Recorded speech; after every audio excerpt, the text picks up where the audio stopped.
तर युवा सेनेचे प्रमुख आदित्य ठाकरे यांनी महायुतीवर घणाघाती टीका केली आहे। नाशिकमध्ये निर्धार शिबिरात बोलताना मुख्यमंत्री फडणवीसांवरही त्यांनी हल्लाबोल केलाय।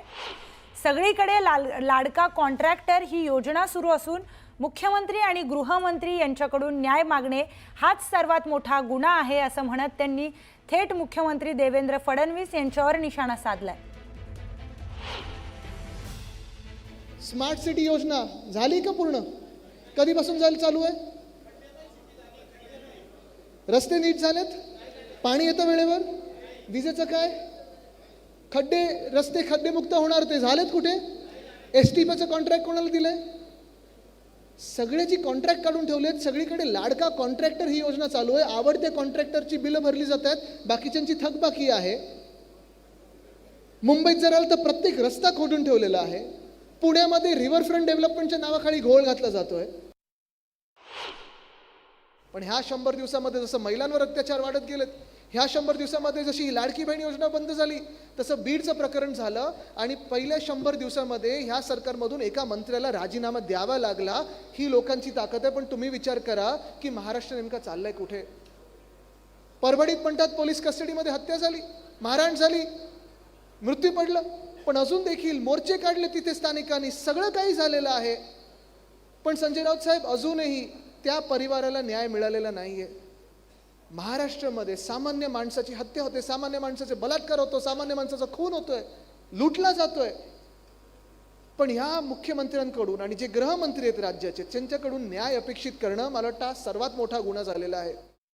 पाहुयात पुढची बातमी। नाशिकच्या काठे गल्ली परिसरात काल रात्री दगडफेकीची घटना घडली आहे। जमावाच्या दगडफेकीत 21 पोलीस कर्मचारी जखमी झालेत। या जखमी पोलिसांची पोलीस आयुक्त संदीप कर्णिक यांनी भेट घेतली। यावेळी पोलीस आयुक्तांनी जखमींची विचारपूस केली आहे। नाशिक शहरामध्ये काल रात्री हिंसक जमाव पांगवताना नाशिक शहर पोलीस दलाच्या अधिकारी व अंमलदारांनी अतिशय स्विफ्ट आणि अतिशय स्ट्रॉंग ॲक्शन घेतली। त्यामुळे अर्ध्या तासाच्या आतच सर्व परिस्थिती नियंत्रणात आली आणि आज आपण बघतायत की शहर सुरळीतपणे चालू आहे। त्याबद्दल मी त्यांचं अभिनंदन करतो। त्यातले काही अधिकारी व अंमलदार हे यांना दगडं लागली, ते इंज्युअर्ड झाले, त्यांना सिव्हिल हॉस्पिटलला आपण ॲडमिट केलेलं आहे। त्यांना आपण आता बघितलेलं आहे, सगळ्यांची प्रकृती चांगली आहे आणि ते रिकवर होत आहेत। एकूण किती जण जखमी झाले? एकूण 21 अधिकारी व अंमलदार जखमी झालेले आहेत।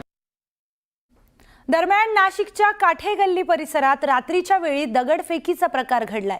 जमावाच्या दगडफेकीत 2 सहाय्यक पोलीस आयुक्त आणि 20हून अधिक पोलीस कर्मचारी जखमी झालेत। एका पोलीस कर्मचाऱ्याचा पाय फ्रॅक्चर झालाय, तर दगडफेक करणाऱ्या जमावातील काही जणांनी पोलिसांनी ताब्यात घेतलंय।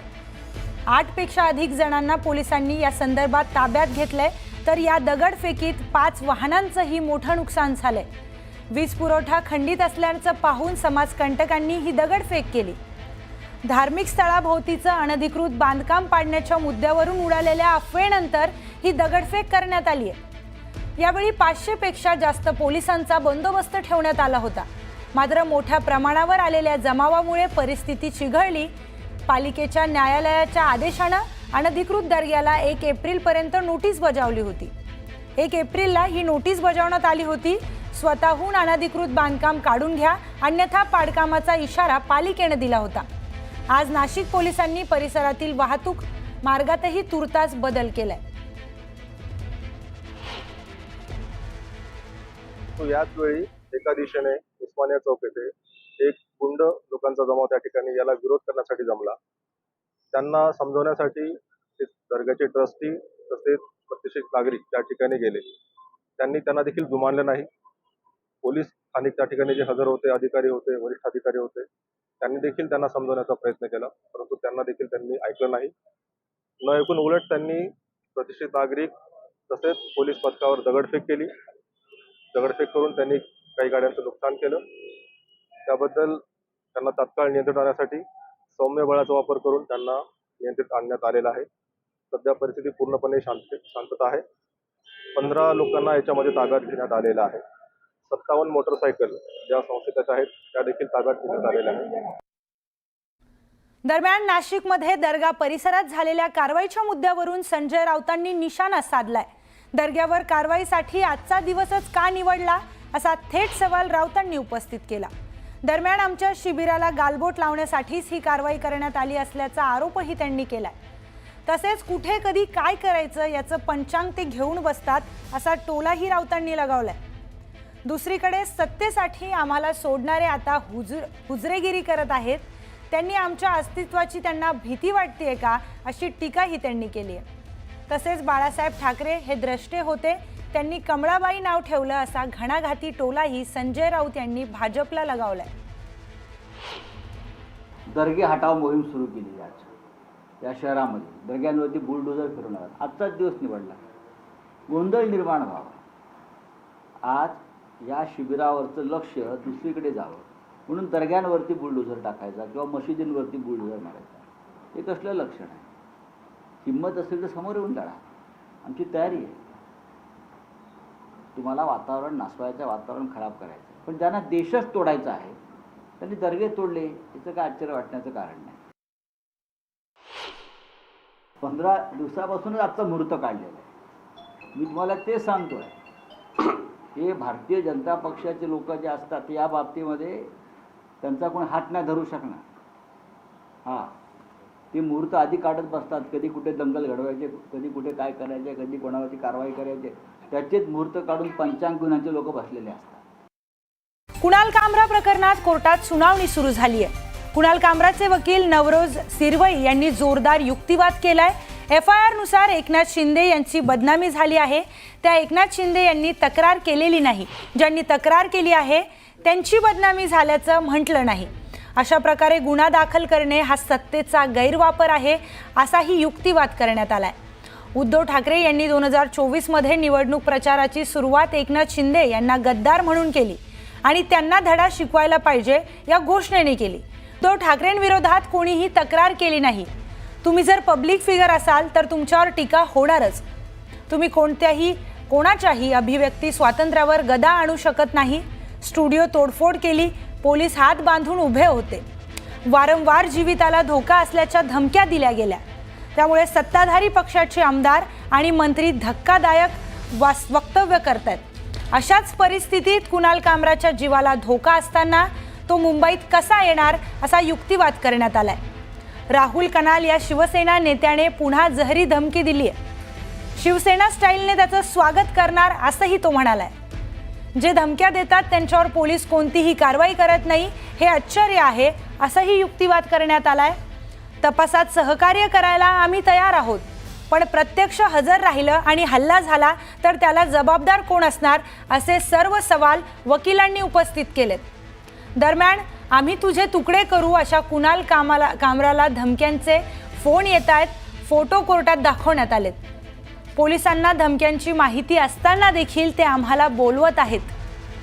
मुरजी पटेल यांनी कुणाल कामराला माफी मागण्यासाठी 2 दिवस दिले होते, तर अजित पवारांच्या वक्तव्याचा देखील कोर्टात उल्लेख करण्यात आलाय.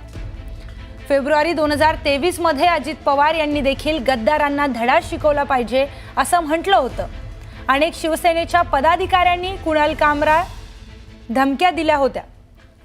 सुधीर मुनगंटीवार यांनी देखील कुणाल कामराला पकडून त्याच्या आयुष्याची कॉमेडी करायला हवी असं वक्तव्य केलं होतं. या संदर्भातील अधिक माहिती आपण जाणून घेणार आहोत आमच्या प्रतिनिधी सुष्मिता भदाणे यांच्याकडून. सुष्मिता, या संदर्भात अनेक युक्तिवाद करण्यात आलेले आहेत कुणाल कामरा याच्या वकिलाकडून, काय अधिकची माहिती आहे? सारंग कोतवाल आणि न्यायमूर्ती मोडक यांच्या द्विसदस्यीय खंडपीठासमोर ही सुनावणी सध्या सुरू असल्याचं पाहायला मिळतंय. एकूणच काय तर या संपूर्ण प्रकरणामध्ये आता अभिव्यक्ती स्वातंत्र्यावरती अतिक्रमण करण्यात आल्याचा सुद्धा मुद्दा उपस्थित करण्यात, राजकीय हस्तक्षेप यामुळे हा अतिक्रमण होत आहे आणि कुठेतरी नवा आतंकवाद हा राजकीय इच्छाशक्तीमुळे निर्माण झाल्याचं सुद्धा कोर्टात वकिलांनी म्हटलेलं आहे. कांबळ्याच्या वकिलांनी आक्रमक युक्तिवाद करत असताना गेल्या अनेक प्रचारादरम्यान म्हणजे महायुती सरकारनं गद्दार या शब्दाचा वापर कसा केला, अजित पवार यांनी गद्दार या शब्दाला वारंवार आपल्या भर सभेमध्ये कसा उच्चारण केलेलं याबद्दल सुद्धा त्यांनी म्हटलेलं आहे. खरं तर नवरोज सिरवई यांनी कुणाल कामराची बाजू मांडत असताना वेगवेगळ्या आर्टिकल्सचा सुद्धा उल्लेख केला आहे. 91A नुसार आणि 21 आणि आर्टिकल 40 नुसार त्यांनी आमची मागणी काय आहे ही कोर्टाला स्पष्ट केलेली आहे. या संपूर्ण प्रकरणामध्ये 2 महत्त्वाचे मुद्दे आहेत. एक तर अभिव्यक्ती स्वातंत्र्य आणि दुसरा मुद्दा म्हणजे ज्या पद्धतीच्या धमक्या सतत कुणाल कामरा याला त्याच्या कॉमेडी शो नंतर देण्यात आलेल्या आहेत. त्यामुळे त्याच्या जीवितास धोका आहे. तो थेट मुंबईत येऊ शकत नाही. व्हिडिओ कॉन्फरन्सिंगद्वारे जबाब नोंदवण्यात यावा नक्कीच सुष्मिता. अशी मागणी करण्यात आलेली आहे. त्यामुळे आत्ताच्या घडीला जर आपण बघितलं तर विविध धमक्यांचे पुरावे हे कोर्टात सादर करण्यात आलेले आहेत. त्याचबरोबर एकनाथ शिंदे यांच्या विरोधात ही तक्रार नोंदवण्यात आली. म्हणजे त्यांनी स्वतः आपल्यावरती अब्रू नुकसानीचा दावा टाकलेला नाही हेही यामध्ये म्हणण्यात आलेलं आहे.